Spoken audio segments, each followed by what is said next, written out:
من الشيطان الرجيم. بسم الله الرحمن الرحيم. إنما وليكم الله ورسوله والذين آمنوا. صدق الله مولانا العظيم وبلغنا رسوله النبي الكريم الأمين ونحن على ذلك من الشاهدين والشاكرين والحمد لله رب العالمين. قال الله تبارك وتعالى في شان حبيبه: إن الله وملائكته يصلون على النبي يا أيها الذين آمنوا صلوا عليه وسلموا تسليما. مولاي صل وسلم دائما أبدا على حبيبك خير الخلق كلهم.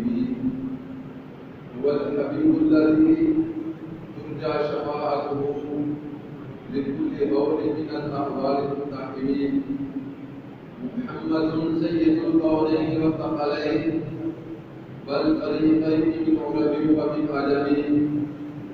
يا رب بالمصطفى بلغ مقاصدنا واغفر لنا ما مضى يا واسع الكرم. مولاي صل وسلم دائما ابدا على حبيبك خير الخلق كلهم. صلاة والسلام عليك يا سيدي يا رسول الله وعلى آلك وأصحابك يا حبيب الله. صلاة والسلام عليك يا سيدي يا رسول الله وعلى آلك وأصحابك يا رسول الله. صلاة والسلام عليك يا سيدي يا شفيع المذنبين وعلى آلك وأصحابك يا رسول الله.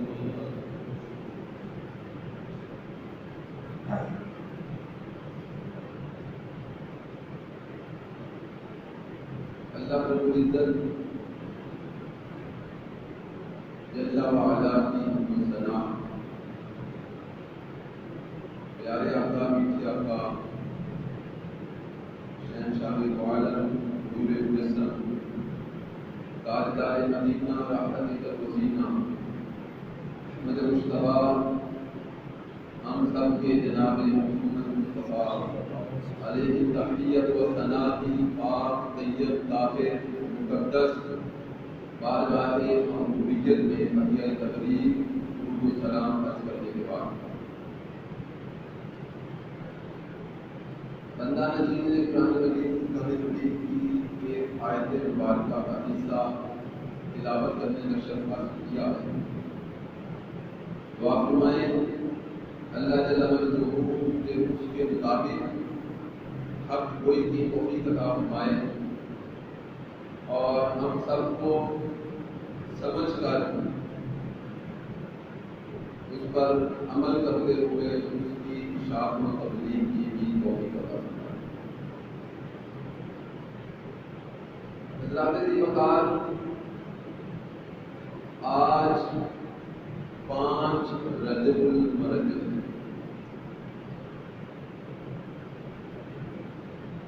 اور اس ماہ مبارک کو بہت سی نسبتیں حاصل ہیں جن میں جو سر فہرست ہے اور جس کا سب سے زیادہ تذکرہ کیا جاتا ہے وہ 27 رجب، جس رات آقا و مولا صلی اللہ علیہ وآلہ وسلم کو اللہ پاک نے معراج کا اعزاز بخشا.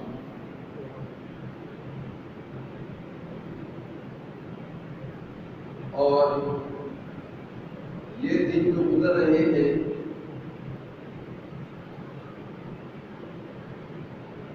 خواجہ خواجگان خواجہ عبد الولی نائب رسول عطائے رسول بالہند خواجہ معین الدین چشتی اجمیری ثم صدری رضی اللہ تعالی عنہ کا عرس مبارک انڈیا میں اجمیر شریف میں چل رہا ہے اور آپ کا یوم وصال 6 رجب چھٹی شریف کا عرس یکم سے وہاں چل رہا ہے. آج بس مجھے خیال آیا کہ کیوں نہ کچھ خواجہ صاحب کا تذکرہ ہو جائے. اسی مناسبت سے میں نے قرآن کریم کی ایک آیت مبارکہ کا سہارا لیا. ہم بحمدہ تعالی سب کو ماننے والے ہیں، سب سے محبت کرنے والے، سب کا ادب اور احترام کرنے والے ہیں، اور بدتمیزی، بے ادبی، گستاخی ہم کسی بھی نہیں کرتے.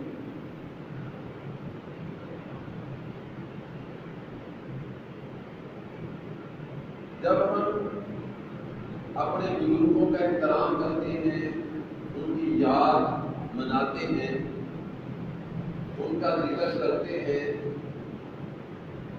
ان کے تذکرے کرتے ہیں، ان کے فضائل، شمائل، مسائل بیان کرتے ہیں، ان کی کرامات بیان کرتے ہیں، اور ان کے فیوض و برکات کا ذکر کرتے ہیں، تو ہم پر مخالفین کی طرف سے بڑے اعتراضات ہو جاتے ہیں. یہ کہاں لکھا؟ یہ کون سی قرآن کی آیت ہے؟ یہ کون سی حدیث کا حوالہ ہے؟ تو حضرات جی کو کہا ایک نکتہ ذہن میں رکھ لیں، جب قاعدہ آئے گا، قانون آئے گا، ضابطہ آئے گا، تو پھر سب کے لیے یکساں آئے گا. اور جو چٹکی سی مثال ہے نا، وہ تو سادہ سی یہ ہے کہ جس چیز کا کہیں لکھا ہونا موجود نہ ہو، ایک اصول دے رہا ہوں کہ یہ کرو، کہیں لکھا ہوا نہ ہو کہ یہ کام کرو.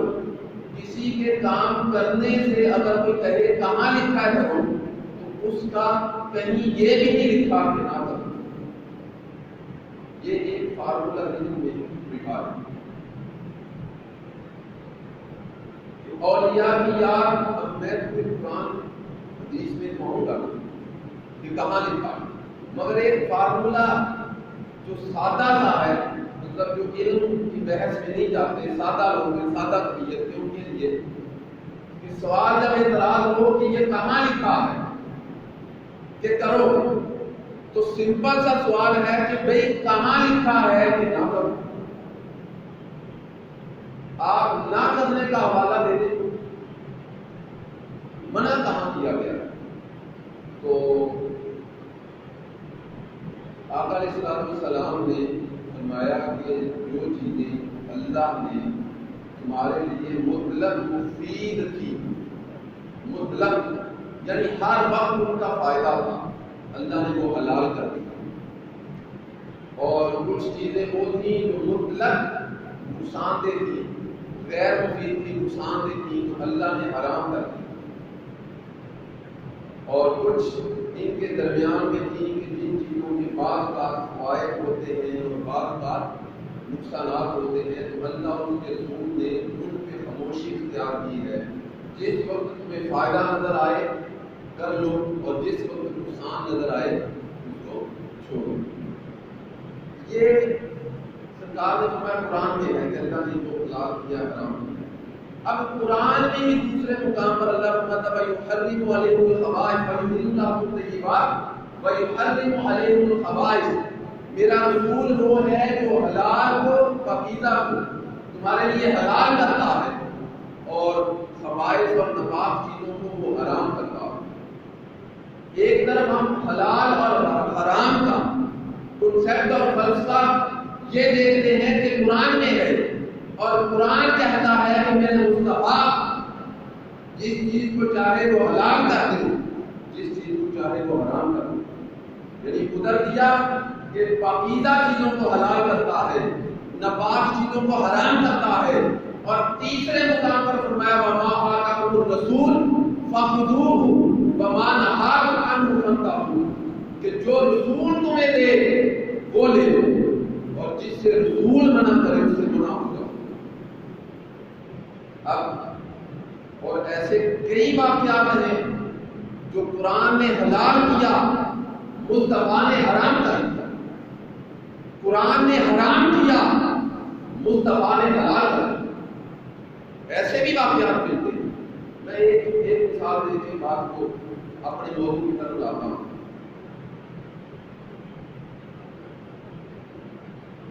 قرآن میں مرد کے لیے سونا پہننا حرام. مرد سونا نہیں پہنتا. مرد کے لیے سونا حرام ہے. ریشم کا لباس مرد کے لیے حرام ہے. ایک صحابی آئے انہوں نے آ کے عرض کیا یا رسول اللہ صلی اللہ علیہ وسلم مجھے پرابلم ہے, مجھے مسئلہ ہے, مجھے ریشم کے علاوہ اور کوئی کپڑا سوٹ نہیں کرتا. میں مجھے اجازت ہے.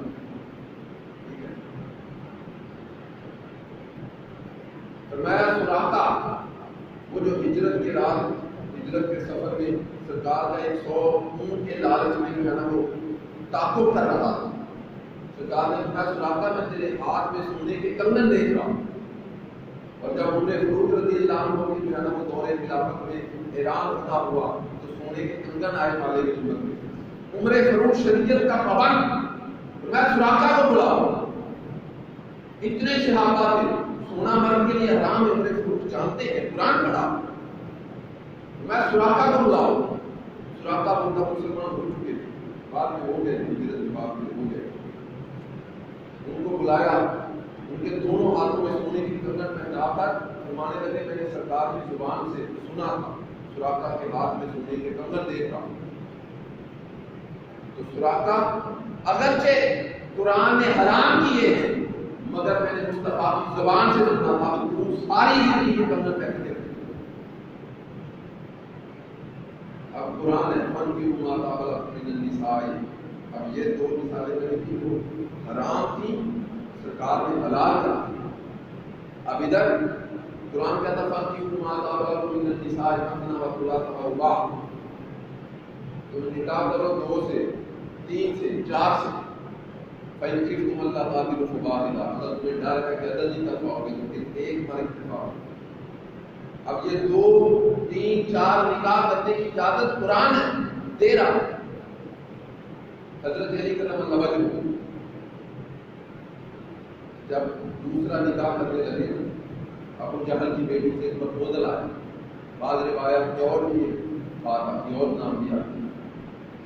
تو آقا علیہ السلام نے فرمایا علی میں نے سنا ہے تم نکاح کرنے لگے. خاموش ہو. فرمایا جب تک تمہارے عقد میں فاطمہ بنت محمد ہے تم پر دوسرا نکاح حرام ہے. ہم جیسے مسلمان نہیں تھے نا, آگے سے سوال کرتے نا. ہم جیسا ہوتا تو کہتے ہیں یا رسول اللہ یہ قرآن ہے فن کی ماتا والا من النساء مثنى وثلاث ورباع. علی نے کیا قرآن نہیں پڑھا تھا؟ علی سے زیادہ قرآن کون جاننے والا؟ کم و بیش 1,40,000 صحابہ کرام جو حجۃ الوداع کے موقع پر موجود تھے. کم و بیش 1,40,000. بعض روایات کم کی ہیں, بعض اس سے زیادہ کی ہیں. ان میں سے ایک واحد علی ہے جس نے پورے قرآن کو ترتیب نزولی پہ بھی لکھ رکھا. یہ جو ہمارے پاس قرآن ہے یہ ترتیب نزولی پر نہیں ہے, یہ ترتیب توقیفی پر ہے. جو ترتیب لوح محفوظ پر تھی, جو ادھر لکھا ہوا تھا, جبرائیل آتا سرکار کاتب وحی کو نصیحت فرما دیتے اس آیت کو فلاں کے ساتھ فلاں کے آگے فلاں کے پیچھے رکھنا. تو یہ وہ ترتیب ہے جو وہاں کی تھی. علی فرماتے ہیں میں نے پورا قرآن ترتیب نزولی پہ بھی لکھ رکھا. اور وہ علی جو گھوڑے پہ سوار ہو ایک رکاب میں پاؤں رکھے اور دوسری رکاب میں پاؤں رکھنے سے پہلے پورا قرآن پڑھا. اتنا علی. اور پھر وہ علی جو فرماتے ہیں کہ اللہ نے کائنات کے سارے علوم کو سمیٹا تو 4 اسلامی کتابوں میں رکھا. اس سے ایک اور بات اس سے پہلے بھی آتی ہے کہ صحائف میں رکھا. پھر ان کو سمیٹا 4 الہامی کتابوں میں کر دیا، پھر ان 4 الہامی کتابوں کے سارے علم کو سمیٹا تو قرآن میں رکھا، اور قرآن کے علوم کو سمیٹا تو پھر سورہ الفاتحہ میں رکھا، سورہ الفاتحہ کو جب سمیٹا تو اس کی بسم اللہ میں رکھا، بسم اللہ کو سمیٹا تو اس کے با میں رکھا، اور جب با کو مختصر کیا تو با کے نقطے میں رکھا، اور فرمایا انا نقطہ وہ نقطہ میں وہ علی جو علم کا باب ہے، انا مدینۃ العلم و علی بابھا، سرکار نے فرمایا میں علم کا شہر ہوں اور علی اس کا دروازہ ہے، باب مدینۃ العلم، علم کے شہر کا دروازہ وہ علی، قرآن کا عالم، قرآن کا حافظ، قرآن کا مفسر۔ اس نے آگے سے سوال نہیں کیا کہ قرآن کہہ رہا ہے دو کر، آپ حرام کی لوجک میں کریں سوال کیوں؟ انہوں نے یہی قرآن پڑھا ہوا تھا، وما آتاکم الرسول فخذوہ وما نہاکم عنہ فانتہوا، رسول تمہیں جو دے لے لو، جس سے منع کرے رک جاؤ، یہی حکم ہے۔ تو رسول تمہارا رسول مختار ہے، اور رسول مدد، انما ولیکم اللہ ورسولہ، وہاں آئے اللہ فرماتا ہے اللہ تمہارا مددگار ہے۔ ولی کا ایک معنی مددگار ہوتا ہے، میں انما ولیکم اللہ ورسولہ والذین آمنوا، تمہارا مددگار اللہ بھی ہے، تمہارا مددگار رسول بھی ہے، اور تمہارا مددگار مومنین، تمہارے مددگار مومنین بھی۔ اب مومنین کی آگے تو صفات بیان کی، الذین یقیمون الصلاۃ و یؤتون الزکاۃ وهم راکعون، کہ وہ نماز قائم کرنے والے ہیں، زکات ادا کرنے والے ہیں، اللہ کی بارگاہ میں رکوع کرنے والے ہیں۔ پھر ایک دوسرے مقام پر جو ہے وہ الذین یؤمنون بربہم سجدا و قیاما، اپنے رب کے لیے جو ہے وہ اپنی راتوں کو قیام اور سجود میں گزارتے ہیں۔ تو وہ ان کی جو ہے نا وہ صفات آگے ہیں، بیسک بنیادی جو لفظ ہے وہ الذین آمنوا، اللہ مددگار ہے، اس میں کسی کو کوئی اعتراض نہیں، اس میں کسی کو کوئی اعتراض نہیں ہے، کوئی شکوک و شبہات نہیں، کوئی شک نہیں۔ رسول مددگار ہے، رسول کے مددگار ہونے میں کچھ شکوک و شبہات ہیں کچھ لوگ، اور والذین آمنوا اس میں تو بہت زیادہ ہے۔ اب رسول کیسے مدد کرتا؟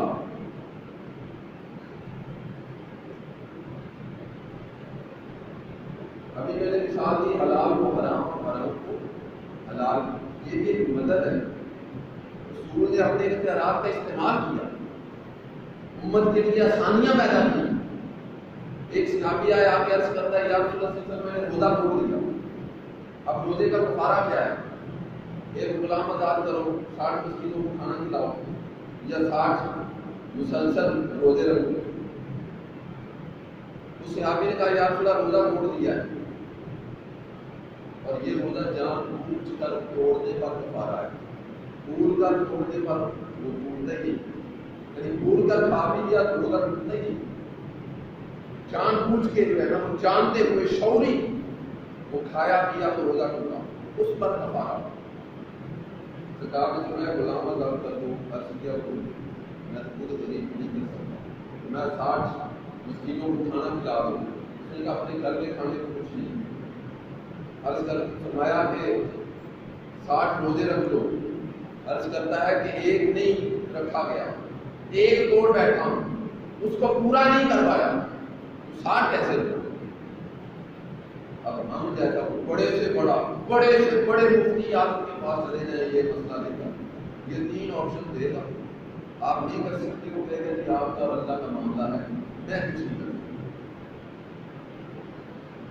تو سرکار نے میں بیٹھ گیا، یہ ٹکڑوں کا ٹکڑا آیا، میں ادھر آؤ، یہ تمہیں لے جاؤ اور مدینے میں غریبوں میں تقسیم کرنا، تمہارے روزے کا کفارہ ہو جائے۔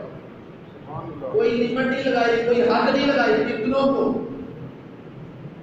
میں مدینے میں غریبوں میں تقسیم کروں، تمہارے روزے کا کفارہ ہو جائے۔ وہ بھی دیکھ رہا تھا کہ سرکار اچھے موڈ میں عرض کرتا ہے یا رسول اللہ مدینے میں سب سے غریب ہو گئے، میرے سے زیادہ جو غریب انہیں کو دینا ہے نا، تو میرے سے زیادہ غریب کوئی نہیں، سب سے بڑا غریب ہو گیا۔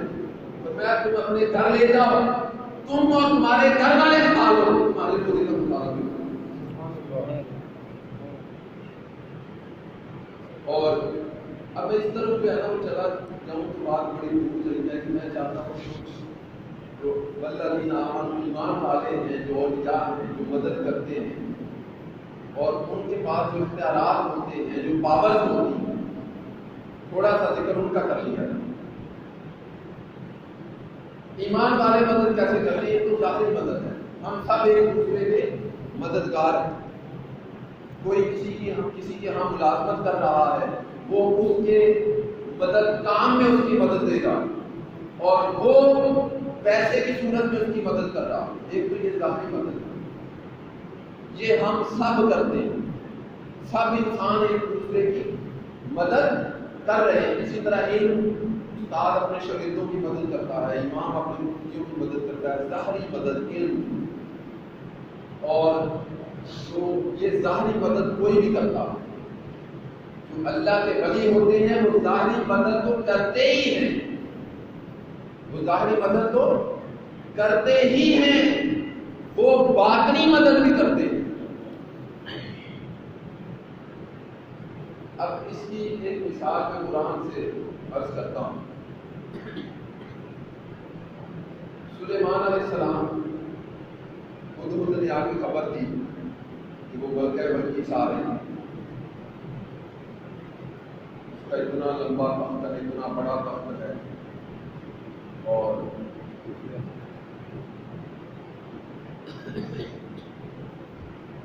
400 لوگ اس کے تخت پہ بیٹھے ہیں، 400 لوگ، 80 گز لمبا تخت، 40 گز چوڑا اور 30 گز اونچا، اور ایک گز میں 3 فٹ ہوتی، اور وہ بھی ایسے نہیں کھڑا ہوا، آخر وہ اتنا بڑا، اتنا ہیوی، اتنا بھاری نصب کیا ہوا، چڑھا ہوا، اور پھر وہ بڑا قیمتی تھا، اس میں ہیرے جواہرات چڑھے ہوئے، اور وہ بہت بڑا اور بہت نفیس تھا۔ 400 لوگ بیعت پر اس پہ بیٹھ گئے، اتنا بڑا۔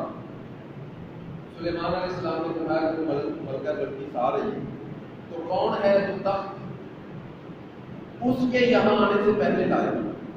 اور ملکہ بلقیس سلیمان علیہ السلام کی حضور میں داخل ہو،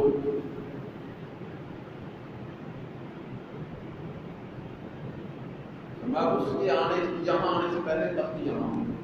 قرآن کہتا قال عفریت من الجن، عفریت نامی ایک جن تھا، اس نے کہا انا آتی کا بھی، یہ قرآن پڑھ رہا ہوں، انا آتی کا بھی، میں وہ تخت لاتا ہوں آپ کے پاس۔ جنہوں نے یہ نہیں کہا کہ جی میں اللہ کی توفیق سے اور اللہ کی مدد سے وہ لے آؤں گا، اللہ نے مجھے اختیارات دیے ہوئے ہیں، قرآن کے لفظ ہے۔ اب جن نے اگر بے ادبی گستاخی کی تھی تو اللہ کو وہ لفظ اصلاح کر کے قرآن میں داخل کرنی چاہیے تھے نا۔ قرآن کے لفظ اس نے کہا انا آتی کا بھی، میں لے کر آتا ہوں، قبل ان اقوم من مقام،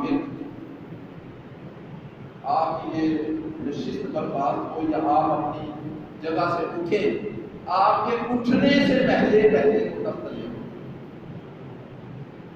تو میں نہیں، اس سے جلدی چاہیے، اس سے بھی جلدی چاہیے۔ قال الذی عنده علم من الکتاب، یہ قرآن کے لفظ بڑے قابل غور ہیں۔ اس شخص نے کہا، وہ شخص تھا جس کے پاس اس کتاب میں سے کچھ علم، یہ میں بالکل لفظی ترجمہ کر رہا ہوں، علم الکتاب نہیں کہا قرآن نے کہ اس کتاب کا علم تھا، علم من الکتاب، کتاب میں سے کچھ علم تھا، پوری کتاب کا علم نہیں تھا، اور کتاب قرآن نہیں تھی۔ کتاب قرآن، اب کتابوں میں افضل کون سی کتاب ہے؟ قرآن ہے نا، تو یہ ابھی قرآن کی بات نہیں ہو رہی، اس زمانے کی کتاب۔ سلیمان علیہ السلام داؤد علیہ السلام کے بیٹے تھے، تو داؤد علیہ السلام پر کوئی کتاب اتری، زبور کا کچھ علم تھا، تو وہ کیا کہتا ہے؟ آنا آتی کبھی، میں لے کر آتا ہوں، وہ تک آپ کے پاس۔ اب مجھے سوال کے جواب نہیں آتا، نبی کی پاور زیادہ ہوتی ہے ولی کی؟ جی، نبی زیادہ طاقتور ہوتا ہے، نبی کا مقام بڑا ہوتا ہے یا ولی کا؟ نبی بڑا ہے، نبی اللہ کا نمائندہ ہے، ولی اس نبی کے تابع ہوتا ہے۔ یہ قانون دے کے رکھو، ولی نبی سے کسی حال میں بڑا نہیں ہوتا، کسی حال میں آگے نہیں ہوتا۔ نبی بڑا ہے، ولی اس نبی کے تابع ہے۔ اب سلیمان علیہ السلام اپنے غلاموں سے کام لے رہے، خود نہیں کر سکتے، جن کے لیے تخت ہوتا تھا، ہوائیں، جنات، سب چیزیں جو ہے نا ان کے مسخر تھی، ان کے تابع تھی، تو وہ تخت نہیں لا سکتے تھے خود، وہ بھائی لا سکتے تھے، نبی ولی سے زیادہ پاورفل ہوتا ہے، خود لے آتے تو ولی کی طاقت کا پتہ کیسے تھا؟ یہی تو قرآن بتا رہا ہے کہ ولی جب یہ کام کر سکتا ہے تو نبی تو اس سے بڑا ہے۔ وہ ولی کتاب کا کچھ علم تھا، آصف بن بلقیہ نام تھا، کہنے لگا انا آتی کبھی قبل ان یرتد الیک طرفک، سورہ نمل 19واں پارہ، پڑھیے قرآن، لفظی ترجمہ کر رہا ہوں۔ کہنے لگا اللہ کے نبی کو میں تب آپ کے پاس لے کر آتا ہوں، اس سے پہلے کہ آپ آنکھ جھپکنے کا ارادہ کریں۔ کتنا ٹائم لگتا ہے آنکھ جھپکنے میں؟ کتنا ٹائم لگتا؟ آنکھ جھپکنے میں ٹائم نہیں لگتا، وہ کہہ رہا ہے آنکھ جھپکنے سے پہلے نہیں، بعضوں نے اس کا ترجمہ آنکھ جھپکنے سے پہلے کیا ہے قرآن کے اردو ترجمے میں، لیکن قرآن کے عربی کے لفظ بتا رہے ہیں نہیں یرتد الیک طرفک، آنکھ جھپکنے کے ارادے سے پہلے وہ میں تخت رہا ہوں۔ اب یہ سلیمان کا امتی ہے، اور سلیمان ہمارے نبی کے امتی، اور سلیمان کے امتی کی یہ شان بیان کون کر رہا ہے؟ قرآن۔ سلیمان کے امتی کی یہ شان ہے، اور سلیمان جس نبی کا امتی ہے اس نبی کی شان کیا ہوگی؟ زبور کے کچھ علم رکھنے والے کا یہ شان ہے، قرآن کا علم رکھنے والے کی شان کیا ہوگی؟ قرآن کہہ رہا ہے نہیں جنتا ہے، میں آنکھ جھپکنے کے ارادے سے پہلے لے آؤں۔ اب تخت پھر دیکھیں، ایک سائڈ یعنی ادھر سے تخت جہاں پڑا ہوا بندہ جائے نا تو 6 مہینے کا سفر، اس دور کے سفری تقاضے تھے 6 مہینے کا 1 سائڈ سفر۔ اب 6 مہینے جانے کا پھر 6 آنے کا۔ سلیمان علیہ السلام نے کہا کون ملکہ بلقیس وجود میں آ گئی، وہ سمجھ لیں کہ جناب ادھر اس علاقے میں آ گئی، بس یہاں پہنچنا۔ تو سلیمان نے اپنے غلاموں سے کہا کون ہے؟ جن کہنے لگا میں لے آؤں۔ اب جن کی پاور ہے، جن کی پاور ہے، وہ یہاں بیٹھا آپ کہیں مدینے سے کھجوریں چاہیے، یہاں بیٹھا ہاتھ لمبا کرے گا جناب کھجوریں آپ کے سامنے رکھ دے گا، پاور ہے۔ جن کہتا ہے آپ کے اٹھنے سے پہلے لاؤں گا، میں نہیں اس سے جلدی چاہیے، وہ کہتا ہے آپ کے جلونے کے ارادے سے پہلے لاؤں۔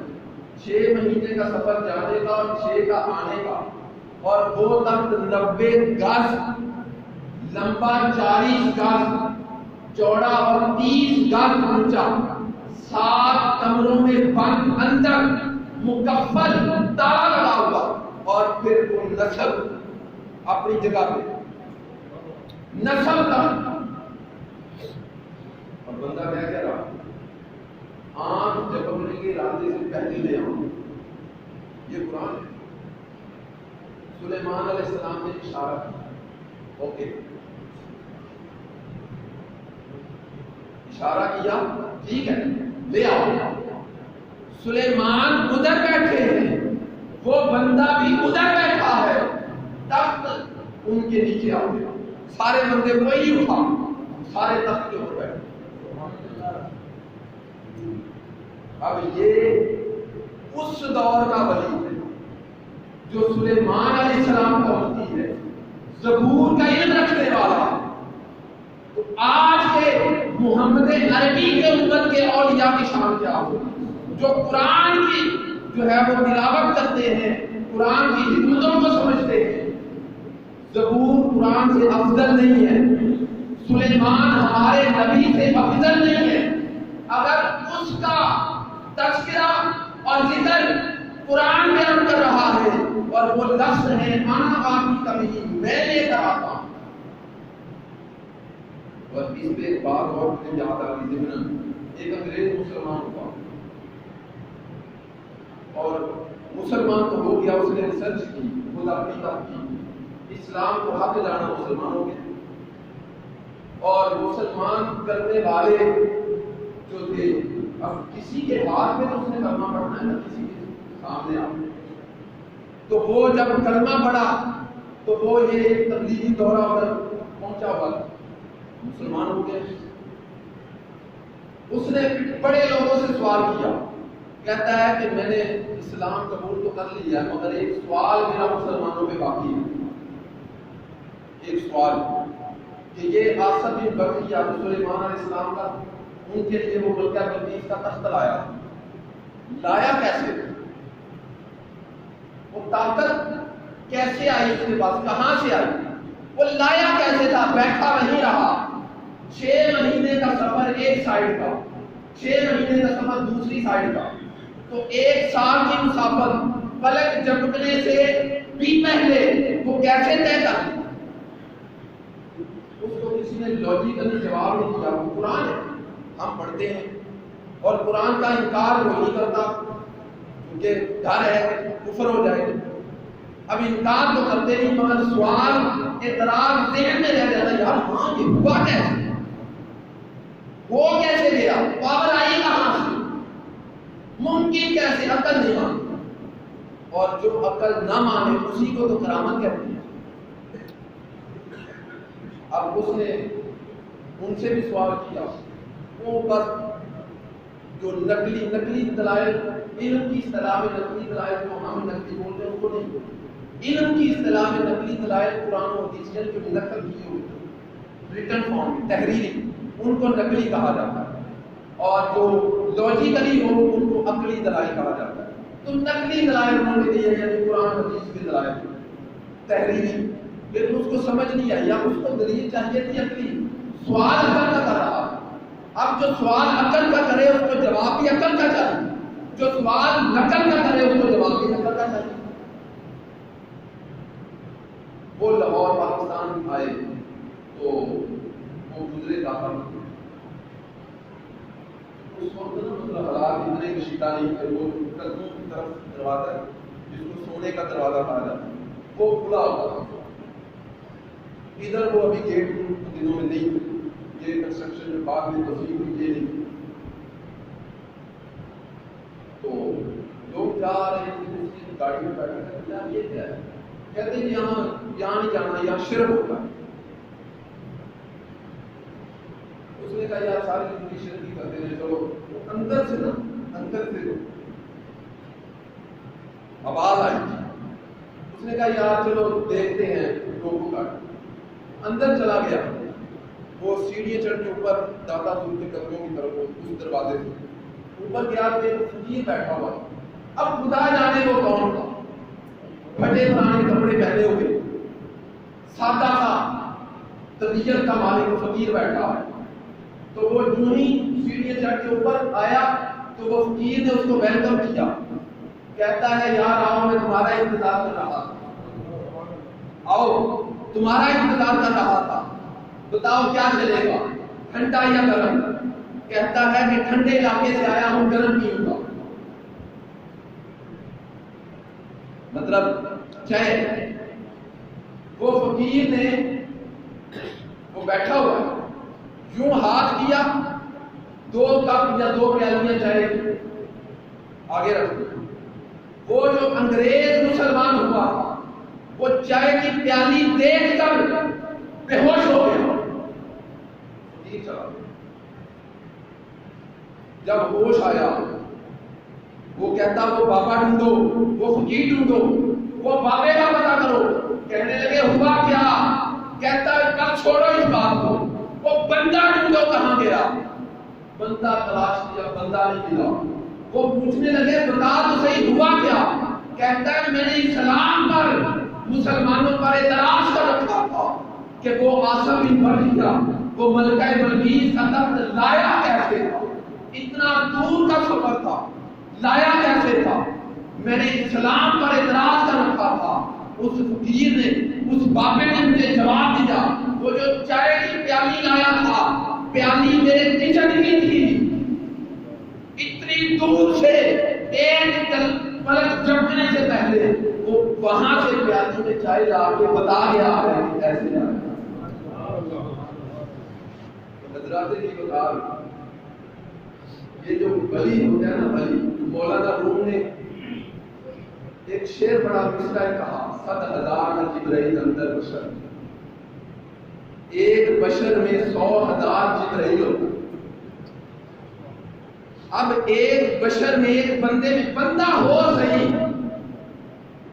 بندہ ہو صحیح اس مقام پر. اب ہم جیسا اٹھ کے کہیں میں ہوں تو یہ بات نہیں, بندہ ہو صحیح. اب 100,000 جبرائیل ایک بشر میں. اب جبرائیل ذرا جبرائیل چھوٹی چیز کا نام نہیں ہے, ملائکہ کا سردار ہے, سب سے بڑا اور سب سے پاورفل فرشتوں میں وہ جبرائیل. 4 جو مقرر فرشتے اسرائیل, میکائیل, اسرافیل, جبرائیل, ان چاروں میں بھی سب سے زیادہ پاورفل جبرائیل. اور اسرائیل کی پاور کا بھی اندازہ ہے, وہ پوری روئے زمین پہ ایک لمحے میں کتنے بندے مارتا ہے, پاور ہے اس میں. اب جبرائیل سے سرکار نے پوچھا, ایک مثال دینے کا, جبرائیل سے سرکار نے پوچھا جبرائیل کبھی تم نے اپنی پوری پرواز کی ہے, پوری پرواز؟ تو کہتا جی یا رسول اللہ 3 بار. اور جبرائیل وہ ہے کہ ایک روایت کے مطابق اس کے 600 مبارک, ایک روایت کے مطابق 900. تو جبرائیل نے کبھی اس زمین و آسمان کے خلاف اپنے سارے پر نہیں ہوئے. جبرائیل کے پروں کا حجم زیادہ ہے اور یہ فلا کم ہے. ایک دن اس نے عرض کیا مولا میں نے کبھی پوری پرواز نہیں کی, جنت ذرا وسیع ہے, مجھے ادھر اجازت دے تو میں اڑوں ذرا کھل کے. فرمایا ٹھیک ہے. وہ اڑتا گیا اڑتا گیا اڑتا گیا, تھک گیا, کہنے لگا یا اللہ جنت کا دوسرا کنارہ ابھی ملا نہیں. تو ابھی میں نے جنت کتنی طے کی ہے؟ فرمایا ابھی تو میرے محمد عربی کے ایک غلام ابو بکر کی جنت کی طے.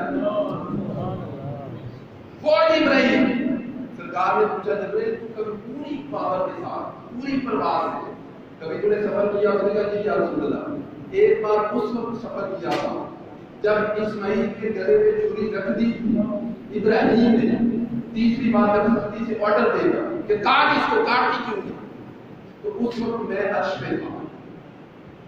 اللہ نے مجھے فرمایا کہ جبرائیل اس سے قبل کہ اسماعیل کے گلے پہ چھری چلے تو جا جنت سے مینڈا لے جا, اسماعیل کو اٹھا کے مینڈا لٹا. کہتے ہیں یا رسول اللہ میں عرش پہ تھا, ابراہیم نے اسماعیل کے گلے پہ چھری رکھ دی, میں وہاں سے چلا جنت سے مینڈا لے کر میں آیا اور آ کر میں نے اسماعیل کو اٹھا لیا, مینڈا لٹا دیا اور چھری رکھ دی. جتنی جلدی کام ہو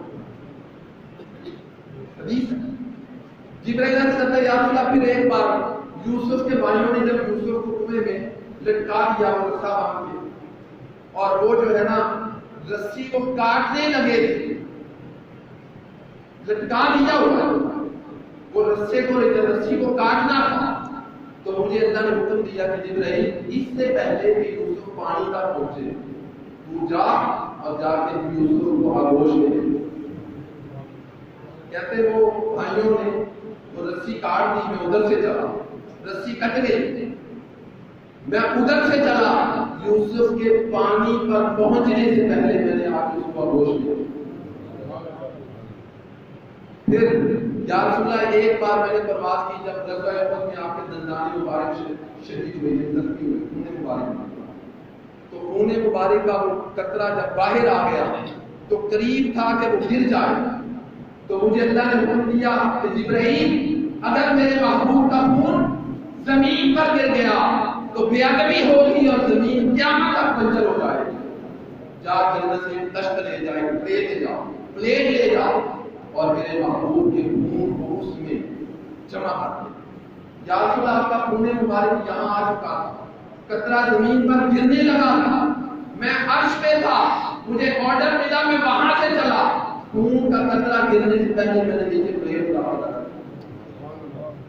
یہ جبرائیل ہے یہ اس کی پاور ہے یہ اس کی پرواز ہے یہ اس کی سپیڈ ہے اب یہ جبرائیل کی پرواز ہے اب بتائیے جس ولی کے اندر 100,000 جبرائیل کی پرواز ہوگی اس کی طاقت کا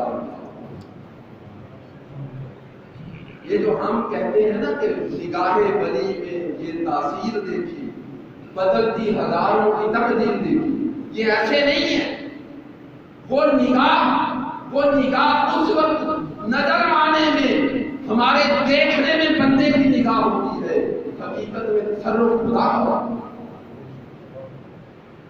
وہ اس وقت بندہ نظر آ رہا ہمیں دیکھنے میں بندہ نظر آ رہا آپ کہیں گے یہ کہاں کی بات ہے میں بات قرآن حدیث سے باہر نہیں جاتا حدیث ہے صحیح بخاری کی قلب المومن عرش ہوتا ہے مومن کا قلب اللہ کا عرش ہے مومن کا دل اب یہ یہاں بھی نا ایک مسئلہ ہے انسان کا ایک دل ہے ایک روح ہے ایک نفس ہے ایک دماغ ہے یہ چار چیزیں انسان کے اندر اور دماغ سارے جسم کو آرڈر کرتا ہے اور دماغ دل کے تابع ہے دل دماغ کو آرڈر کرتا ہے اور دل کا تعلق جو ہے نا ایک طرف سے روح کے ساتھ منسلک ہے اور ایک طرف نفس کے ساتھ جب انسان دنیا کے معاملات میں زیادہ انوالو ہو جاتا ہے ڈوب جاتا ہے اور نفس دل کو اپنی طرف کھینچ لیتا ہے تو انسان وہ دل جب ادھر دنیا کی طرف مائل ہو جاتا ہے تو وہ دماغ اور پورا جسم انسان کا دنیا میں کھو جاتا ہے اور وہ روح جو ہے نا وہ بے قرار ہو جاتی ہے جب روح بے قرار ہو جاتی ہے تو پورے جسم میں حرکت روح کی ہے جسم مادی ہے روح اللہ کا نور ہے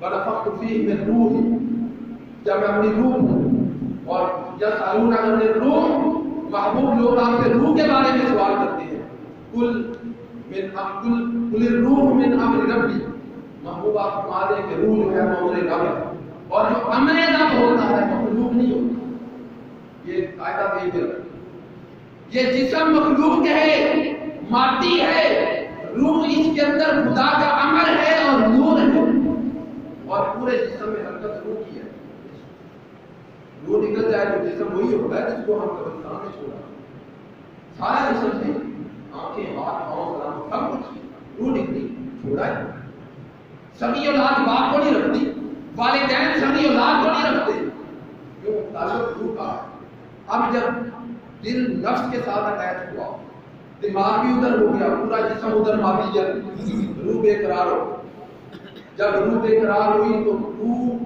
اس نے بے قراری کے عالم میں جب وہ تڑپی تو انسان کا سارا جسم بے قرار ہو یہ جو دنیا کی ساری سہولتیں ہوتے ہوئے ہمیں قلبی سکون میسر رہی یہ صرف روح کی تڑپ کی وجہ سے اور جب انسان کا تعلق اس روح سے ہو روح کی غذا ذکر ہے جب روح مطمئن ہوگی دل مطمئن ہوگا، دل مطمئن ہوگا تو سارا جسم سکون میں ہوگا۔ اب جب روح سے تعلق ہو تو روح امر رب ہے۔ اب روح نے کیا کیا؟ روح نے جو ہے وہ دل کو اپنی طرف کھینچا، دل کی طرف توجہ کی، دل کو پاک صاف کیا، دل نے سارے جسم کو صاف کر دیا، دل نے دماغ کی توجہ اپنی طرف کر دی۔ ہم اکثر ہمارے ساتھ ہوتا ہے، ہم کہتے ہیں یار میرا دل کہہ رہا ہے یہ دل کہاں سے کہہ رہا ہے؟ یہ روح کی طرف سے دل کی طرف پرواز ہے، اور دل کی طرف سے پھر پورے جسم کی طرف پرواز ہے، بدریہ دماغ، اور پھر دل اس طرف جو ہے نا وہ کھینچا چلا جاتا ہے، اللہ کے ذکر کی طرف کھینچا چلا جاتا ہے، اللہ کی عبادت کی طرف کھینچا چلا جاتا ہے، اللہ کی طرف توجہ کر لیتا ہے۔ جب روح نے دل پہ توجہ کی، دل نے دماغ اور جسم کو متوجہ کیا، جب سارا جسم اور دل پاک صاف ہو گئے، اللہ کے شان کے لائق اس میں جلوہ گر ہونے کے قابل ہوا، اللہ اپنی شان کے لائق اس دل کے تخت پر جلوہ گر ہوا۔ جب دل کے تخت پر جلوہ گر ہوا، اب دکھنے میں وجود میں بندہ ہے، طاقت ساری خدا کی، اس طرح بندہ کام کرتا ہے۔ اب دیکھو نا، بس ٹائم ختم ہو گیا ہے، خواجہ صاحب کورس لگائے تو آپ تصویر کرنے کے لیے جانا ہے۔ خواجہ خواجگان خواجہ معین الدین چشتی اجمیری، بابا فرید الدین بن شکر رضی اللہ تعالیٰ عنہ، آپ مرید ہونے کے لیے آئے۔ مرید ہونے کے لیے آئے تو خیال کیا، بابا فرید جب بیعت ہو رہے تھے نا، بیعت مرید مقام قطبیت پر آئے تھے، یعنی ولی ولایت کا درجہ پہلے مل چکا، ولایت کے درجات میں پھر مقام قطبیت پر فائز تھے جب مرید ہونے لگے۔ ابھی مرید کی یہ شان ہے، جو پیر کی شان کیا ہو؟ دل میں خیال ہے یار اس پیر کا مرید ہونا یہ کچھ کر بھی سکتا ہے کہ نہیں؟ میں پہلے دلائل قرآن سے دے چکا ہوں کہ ولی کیا کر سکتا ہے۔ خواجہ صاحب اندر جلوہ کرتے ہیں، بابا فرید نے باتیں دیکھا کوئی بوٹی گراس یا کوئی بوٹی سبز، تو بابا فرید نے اس پہ توجہ کی بوٹی پہ۔ اب توجہ کب ہوتی ہے؟ ہماری تو توجہ ہی نہیں، یہ انسان کا دماغ، دل، روح اور نفس، چار چیزیں جب ایک جان ہو جائیں، یکجا ایک جگہ پہ خیال ایک ہو جائے چاروں کا، تو اس کو توجہ کہتے ہیں۔ اور جب انسان توجہ رب میں کرتا ہے تو شرم سامنے آتا ہے، یہ انسان اتنا پاورفل ہے۔ انسان کو اپنی پاور کا اندازہ نہیں ہے، تگے تگے کے چھوٹی چھوٹی مخلوق سے ذلیل ہو گیا، کیوں؟ اپنی پاور کا پتہ نہیں۔ بابا فرید نے توجہ کی اس بوٹی کی طرف، کہا خشک ہو جاؤ، خشک ہو گئی۔ اندر سے خواجہ صاحب نے توجہ کی، پھر سبز ہو گئی۔ بابا صاحب نے پھر توجہ کی، خشک ہو جاؤ، ہو گئی۔ خواجہ صاحب اندر بیٹھے ہیں، کوئی بات نہیں ہو رہی، اندر سے توجہ کی کہ بوٹی ہری ہو جا، سبز ہو جا، وہ پھر سبز ہو گئی۔ بابا صاحب نے پھر توجہ کی، پھر خشک ہو گئی۔ خواجہ صاحب نے اندر سے توجہ کی اور صاحب فرمایا کہ اب خشک نہیں ہونا، بندہ قیامت تک خشک نہیں ہوگا۔ پھر مجھے کوئی نہیں کرے، حکم ہے کہ خشک نہیں ہو، وہ سبز ہوئی۔ بابا فرید نے بڑی توجہ کی، خشک نہیں ہوئی۔ پیر پاورفل ہوتا ہے، مرید ناقص ہوتا ہے، اور ابھی مرید تو ہوئے ہی، پاور تھی اگرچہ تھی، مگر پیر کے ساتھ مقابلہ جو ہے پیر کے ساتھ ہو پھر یہ ہو۔ خواجہ صاحب سے ملاقات ہوئی تو خواجہ صاحب نے فرمایا کہ فرید یار میں اتنے چھوٹے بندے کو مرید ملا، میرا ایک مرید اور طریقہ قطب الدین نام ہے، جا اس کا مرید ہو، میری طریقت میں تو آ جائے گا، تجھے ڈائریکٹ مرید میں نہیں کرتا، تو ادھر جا کے میرے مرید کا مرید ہو۔ تو خواجہ قطب الدین مختار کافی رضی اللہ عنہ کی شان یہ تھی، آپ کے کمال کہ آپ ہر روح دار لیتے تھے، کبھی بچے لوگ جاتے، کبھی جوان، بچوں کے ساتھ بچے لوگ بھی کھیلتے تھے، اور جب معزز لوگوں میں ہوتے تو جناب کی شمارہ آتا ہے، جس طرح کی مجلس ہوتی ہے آپ ویسا روح دار۔ تو تو جب بابا فرید گیا پہاڑی تھی آدھی سفید آدھی کالی، تو بابا فرید بڑی ایج کے تھے یہ تو خواجہ قطب الدین بچوں کے ساتھ فٹ بال کھیل رہے تھے، تو وہ ایسے جو ہے نا وہ ٹھوکر ماری، وہ ادھر آگے گیا تو قطب الدین بچوں کے ساتھ بچے بنے ہوئے تھے، تو ادھر سے آواز آئی فرید یہ ذرا فٹ بال اٹھانا، تو بابا فرید نے جناب اس کو اٹھانا چاہا مگر وہ نہیں اٹھا، وہ بہت بھاری ہو، تو وہ اٹھاتے رہے نہیں اٹھا، اتنی دیر میں خواجہ قطب الدین مختاری کافی چلتے ہوئے قریب آ گئے، تو یوں اٹھایا، کہتے ہیں کہ فٹ بال اٹھایا نہیں جاتا اور ہمارے پیروں کی آزمائش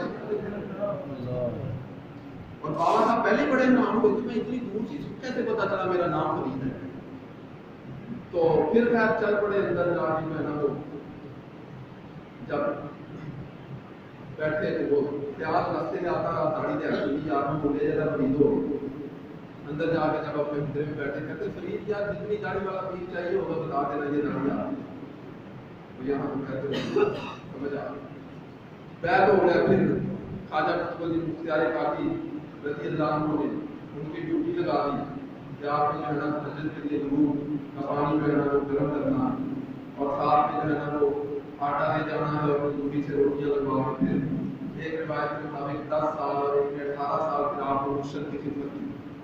اب ان دنوں میں خواجہ قطب الدین کا بڑا چرچا تھا، بڑا ڈنکا بجتا تھا، شمس الدین دمشق وقت کا بادشاہ قطب الدین کا مرید، تو ایک دن خیال آ گیا، انسان ہے خیال آ جاتا ہے بعض اوقات، شیطان وسوسہ دے دیتا، خیال آ گیا یار میں اپنے پیر کے جو مرید ہیں نا اور خلفاء ہیں ان میں سب سے ٹاپ پہ جا رہا ہوں، میں سب سے آگے ہوں، میری طریقہ سب سے بڑی جا رہی ہے، میرے بڑے مرید ہو گئے، تو دوسرے پیر بھائیوں سے دوسرے خلفاء سے میں آگے ہوں۔ خیال آیا اسی وقت خواجہ معین الدین چشتی اجمیری، اسی وقت پیر وہ ہوتا ہے جو تصرف والا ہو، مرید مشرق میں تڑپے پیر کو مغرب میں خبر ہو، تو خواجہ معین الدین چشتی اجمیری قطب الدین کو وسوسہ آیا، خیال کوئی بات نہیں ہوئی، معین الدین وہاں پہنچے تو میں قطب الدین یہ دستار اتار، مسجد چھوڑ، منبر چھوڑ، تسبیح چھوڑ، یہاں ماتھے پر تلک لگا اور مندر میں جا کے رام رام۔ حضرت خواجہ معین الدین چشتی اجمیری کے لاکھوں مرید اور ہزاروں خلفاء اور ہزاروں میں نام قطب الدین کا زندہ ہے، کیوں؟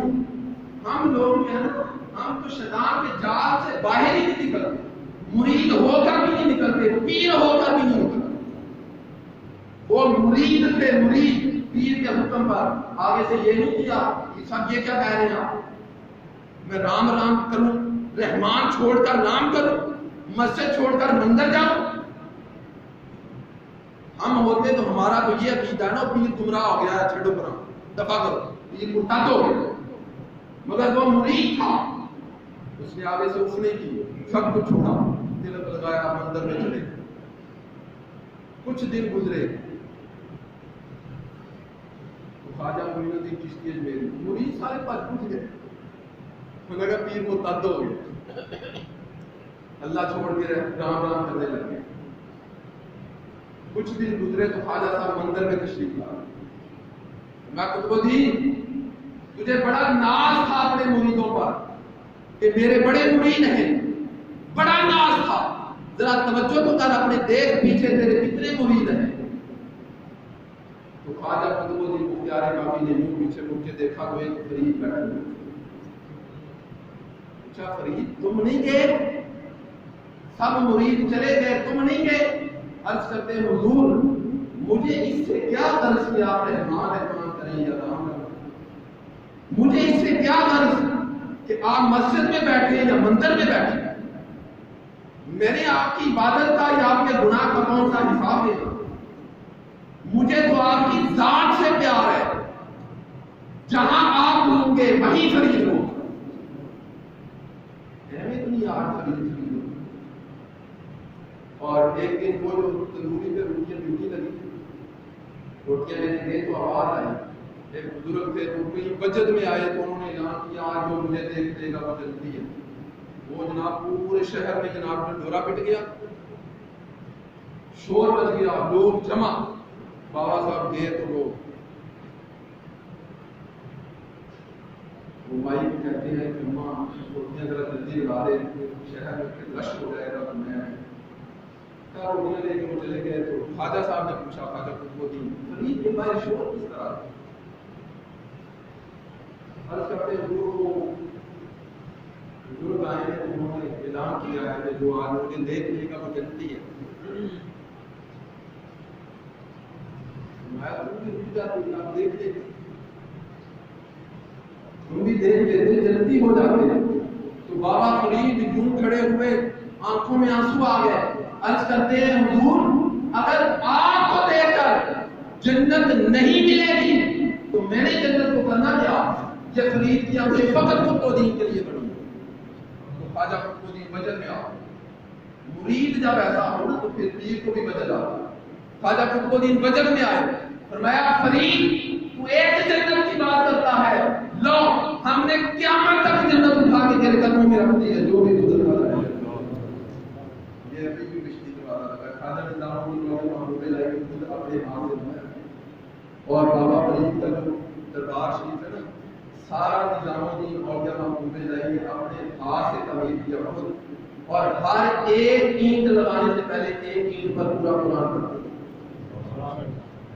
اور بابا فرید کی محنت و ذات سے خواجہ حسن فرید چشتی رحمۃ اللہ تعالی، وہ ایک دن بیٹھے ہوئے تھے تو بیان کر رہے تھے کہ ہم نے کئی بار میرا توسیع کرنا چاہیے دربار نظام الدین کے ہاتھ کا بنا وہ جو احاطہ ہے خواجہ صاحب کے بابا صاحب کے دربار، کہتے ہم نے کئی بار چاہی کہ وہ توسیع کر دی جائے، تو ہر بار کبھی بابا فرید خواب میں تشریف لے آتے ہیں اور کبھی ظاہراً آ جاتے ہیں اور فرماتے ہیں کہ تم میں سے کسی کا عشق میرے نظام جیسا ہے جو اس کا گرا کے تم تبلیغ کرو۔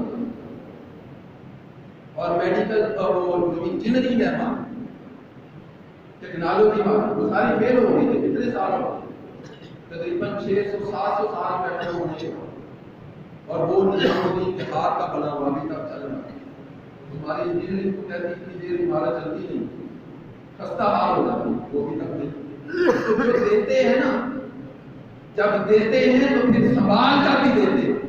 کوئی مرید تو ہو ایسا، المرید خدا یرید، مرید وہ ہوتا ہے جس کا پھر اپنا کوئی ارادہ نہیں۔ ہمیں مرید بننا نہیں آتا اور ہم پیر کو کہتے ہیں کہ توجہ کرے۔ بھئی پیر توجہ تب کرے گا جب مرید کی توجہ بھی پیر کی طرف ہو۔ مرید پیر کی طرف توجہ کرے گا تو پیر مرید کی طرف توجہ کرے گا۔ ایک چھوٹی سی مثال دے کے لائٹ ڈیٹ ہم ہو گئے گا اور آخری بات، اورنگزیب بادشاہ خواجہ محمد چشتی میری دربار میں، تو وہاں سلام کرنے گیا تو دیکھا کافی اندھے آنکھوں سے نابینا، پوچھا ابھی کدھر آئے ہو؟ جی خواجہ سے آنکھیں لینے ہیں۔ خواجہ سے آنکھیں لینے کتنی دیر ہو گئی؟ 2 سال۔ کتنی دیر ہو گئی؟ 4 سال، 5 سال، 6 سال، 8 سال، 10 سال، 12، 20، 25۔ کہنے لگا کہ میرا نام اورنگزیب ہے، میں ہندوستان کا بادشاہ ہوں، میں خواجہ کے اندر سلام کرنے جا رہا ہوں، واپس آیا تو تم میں سے جو بھی اندھا ہوگا جس کو آنکھیں نہ ملی میں نے اس کی گردن کاٹ۔ اتنے سالوں سے آئے وہ آنکھیں نہیں ہے، میں سلام کرنے جا رہا ہوں، سلام کر کے واپس آؤں گا، جو نبی نہ ہوگا اس کی گردن اڑا۔ وہ خواجہ صاحب نے مزار کے اندر چلا گیا، سلام کر کے واپس آیا، سارے ایک دوسرے کو مبارک دے رہے، آنکھیں مل گئی، خواجہ نے آنکھیں دے دی، خواجہ نے آنکھیں دے دی۔ ایک وزیر جو ہے وہ ایک سیرت کا، وہ کہتا ہے اورنگزیب بادشاہ آپ کو لگتا ہے خواجہ صاحب سے کافی رابطہ ہے روحانی، وہ اکبر سے شروع ہوا ہے یہ کام، اس کی تصویر میں نہیں کہتا خواجہ صاحب کو لگتا آپ نے وہ سفارش کی ہے، واپس آئے ہیں، سب کو آنکھیں مل گئی۔ اورنگزیب کہنے لگا نہیں یار، میں تو خواجہ صاحب کی بارگاہ میں سلام عرض کر کے آیا ہوں، ان کو کوئی میرا اتنا تعلق نہیں ہے اور نہ میں نے ان کو کوئی سفارش کی ہے، میں تو ان کو صرف طریقہ سکھا کر گیا۔ یہ 20 سال 25 سال سے کھڑے تھے مگر خواجہ کی طرف پوری توجہ سے نہیں مانگ رہے، بس کو خطرہ لاحق ہوا کہ پہلے تو آنکھیں گئی تھی، اب جان بھی جا رہی ہے، تو پوری توجہ کی انہوں نے خواجہ کی طرف۔ جب انہوں نے خواجہ کی طرف توجہ کی تو خواجہ نے پھر ان کی طرف توجہ کی۔ جب مرید پیر کی طرف توجہ کرتا ہے نا تو پھر پیر توجہ کرتا ہے اور پھر کام ہوتے ہیں۔ اللہ رب العزت کی دعا ہے کہ ہمیں اچھا مرید اور اچھا امتی، چلو مرید نہ صحیح، امتی بن کر نبی کی طرف توجہ کر دو۔ چلو امتی نہیں بننا تو بندہ بن کر خدا کی طرف توجہ کرو تو صحیح۔ تو جب پوری توجہ ہوگی ادھر سے بھی توجہ ہوگی۔ اللہ